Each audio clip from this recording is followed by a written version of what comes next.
bagian. Ada berapa hari per hari? Wali kelas sudah tahu. Baik, pada hari ini kita akan melanjutkan materi pembelajaran dengan tema sumber hukum Islam. Apa nak? Sumber hukum Islam. Coba tulis ya.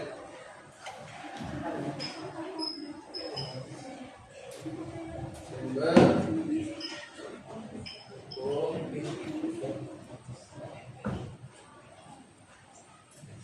Ada yang pernah dengar nggak apa itu sumber hukum Islam?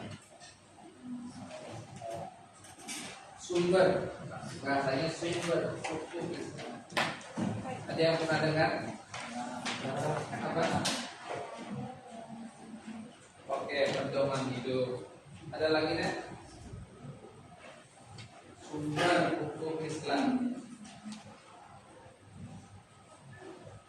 Ada? Apa baru tahu hari ini?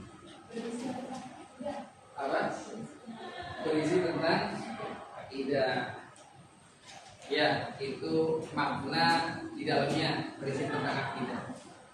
Tapi kalau secara pengertian, sumber hukum Islam adalah pedoman, ya, atau landasan dalam membuat suatu aturan atau hukum dalam Islam. Kalau membuat aturan harus ada acuannya kan? Harus ada. Contoh dalam bernegara di kesatuan Indonesia ini, Republik Indonesia, ada nggak aturannya? Ada. Landasannya apa negara kita? Apa? Undang-Undang Dasar 1940. Apalagi? Pancasila. Sama. Ya, dalam membuat suatu aturan harus ada landasannya. Begitu juga dalam hukum di dalam Islam harus ada acuannya yang disebut dengan sumber hukum Islam. Tujuan pembelajaran kita hari ini kalian paham apa itu sumber hukum Islam. Kemudian kalian mengetahui macam-macam sumber hukum Islam. Apa saja sih sumber hukum Islam? Quran, hadis, ijma', qiyas. Bapak minta satu orang boleh? Saya mengulangi. Boleh berdiri. Jadi macam-macam sumber hukum Islam apa saja? Oke. Oke. Pertama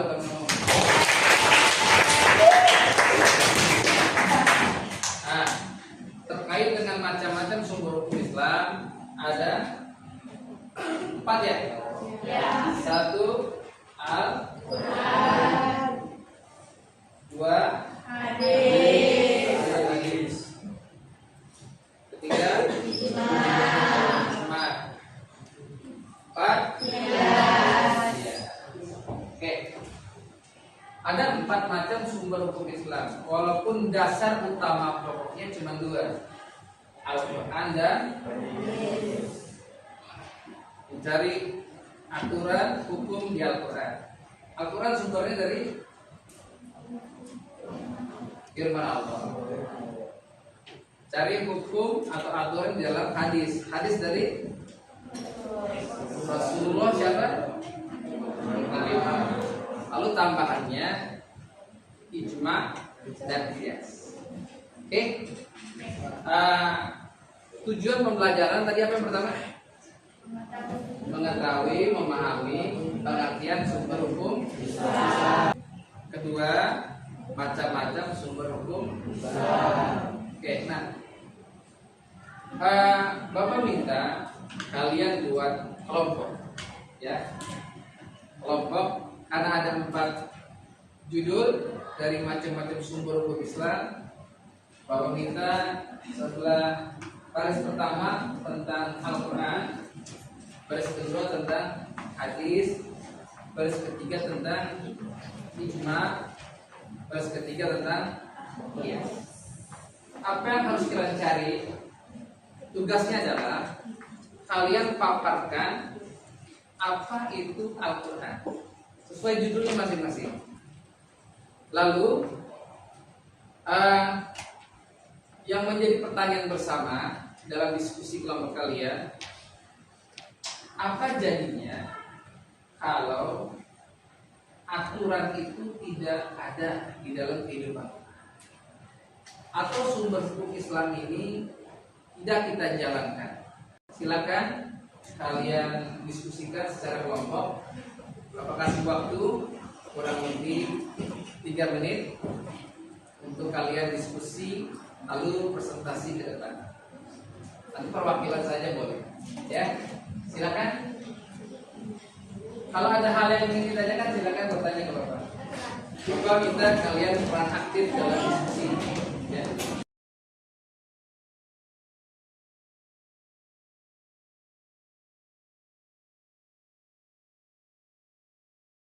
Satu menit lagi.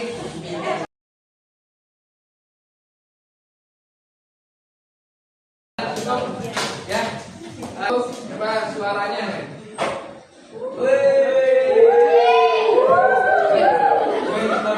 Yang Islami dong. Ya, Bapak Al-Quran. Bapak hadis.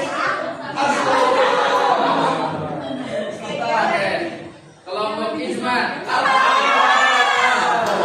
Apa ada?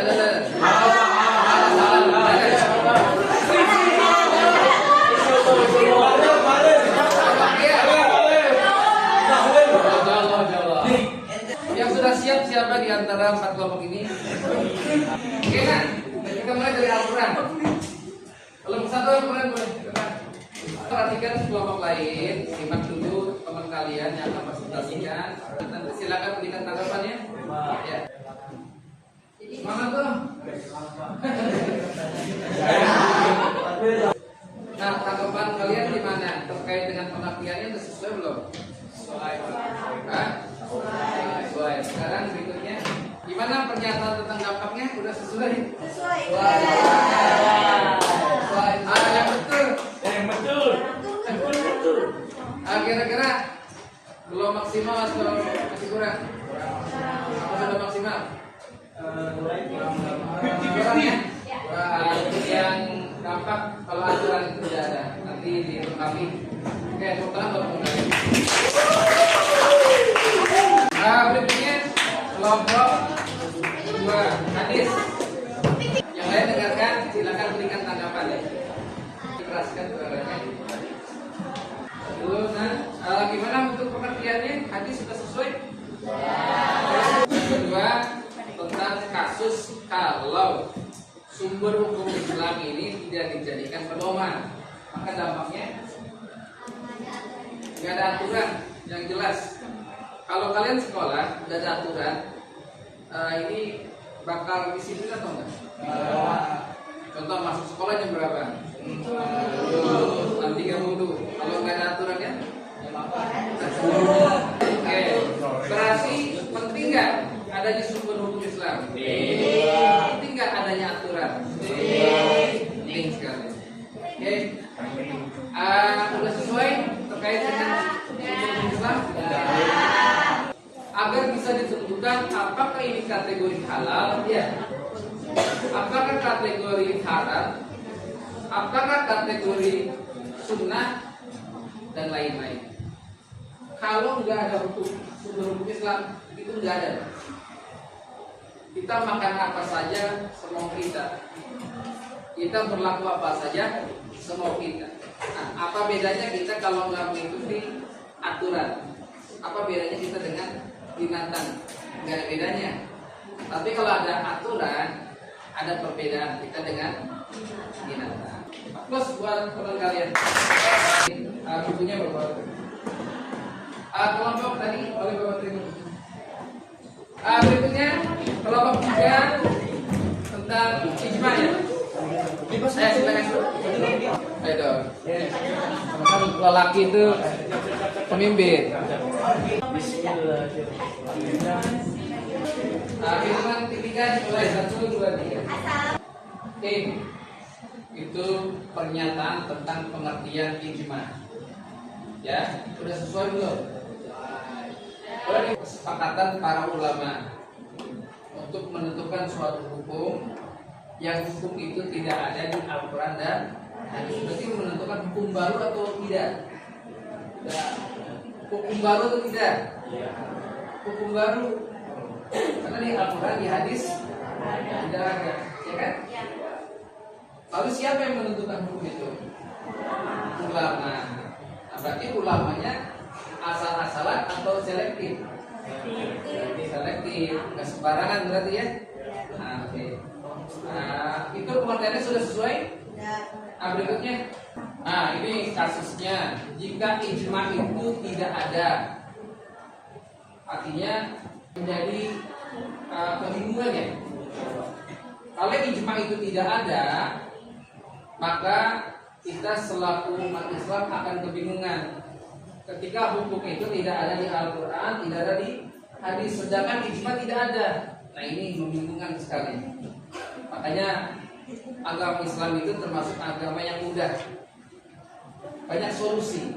Sepakat nggak? Sepakat. Contoh, kalian nggak bisa sholat berdiri, lakukannya gimana? Duduk. Nggak bisa duduk?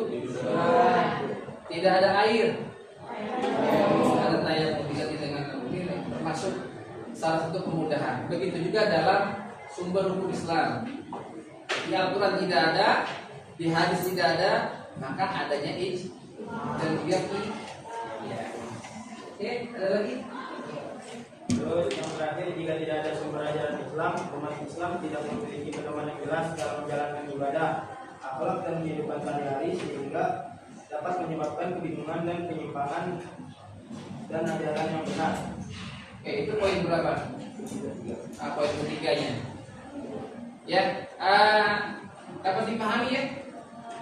Ada yang ingin bertanya dari kelompok lain? Dapat tanggapannya terkait dengan ijma? Ya? Apa? Ada yang mau bertanya? Siapa? Boleh berdiri. Kelompok berapa?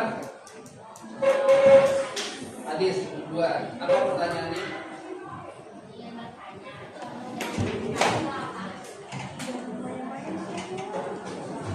Yang ada di Al-Quran, yang ada di Al-Quran, tapi harus sama.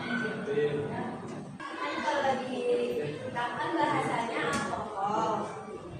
Terus kalau misal di Al-Quran itu nggak ada alkohol, nggak ada minuman keras. Ada cuman bahasanya bukan alkohol, bahasanya khamr. Ijma. Itu ijma atau qiyas?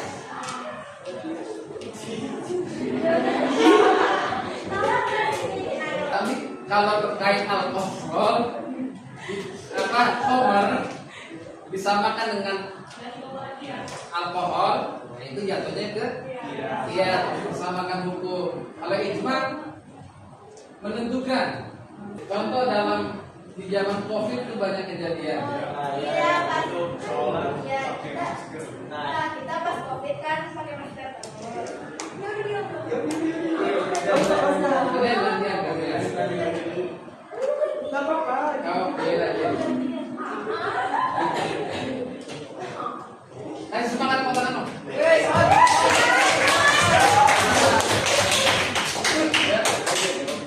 pas zaman COVID kita pakai masker terus. Terus itu pas pakai masker itu boleh.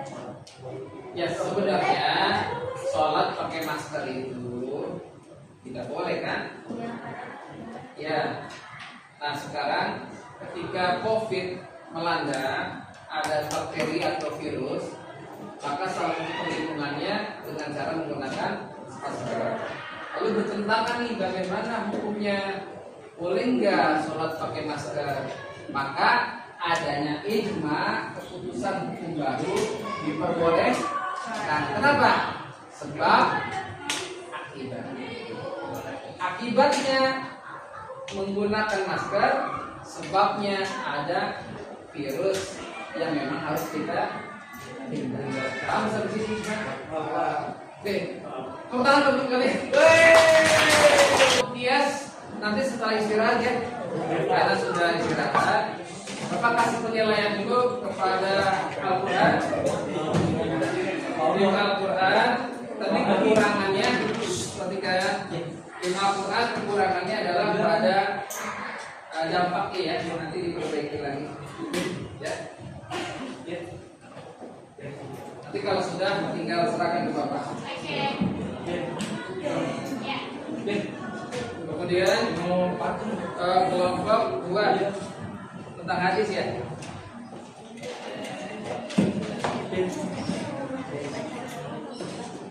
Ya udah sesuai. Nanti kalau sudah lengkap kumpulkan ke meja Bapak. Kemudian kelompok 3 tentang ijma. Pengertiannya sudah betul, dampaknya sudah betul, tinggal contohnya saja ya. Tadi keliru sama kias. Jadi ijma dan kias contohnya jangan sampai tertukar. Untuk menyempurnakan materinya, pertemuan yang akan datang harus sudah lengkap dengan bagian-bagiannya. Nanti Bapak nilai secara keseluruhan. Kemudian kalian sebagai teman diskusi kelompoknya menilai teman yang lain. Jadi kasih keterangan nanti, Pak, si A teman kelompok saya minus kerjasamanya, kasih tanda. Oke? Biar nanti ada nilai kelompok, ada nilai secara individu. Nah, Bapak minta teman sejawatnya menilai proyek temennya juga. Kalau dia nggak baru membuat diskusi, ya nggak usah dikasih penilaian lebih, jujur aja ya. Tutup dengan baca hamdalah. Terima kasih, sampai ketemu pada pertemuan berikutnya. Assalamualaikum warahmatullahi wabarakatuh.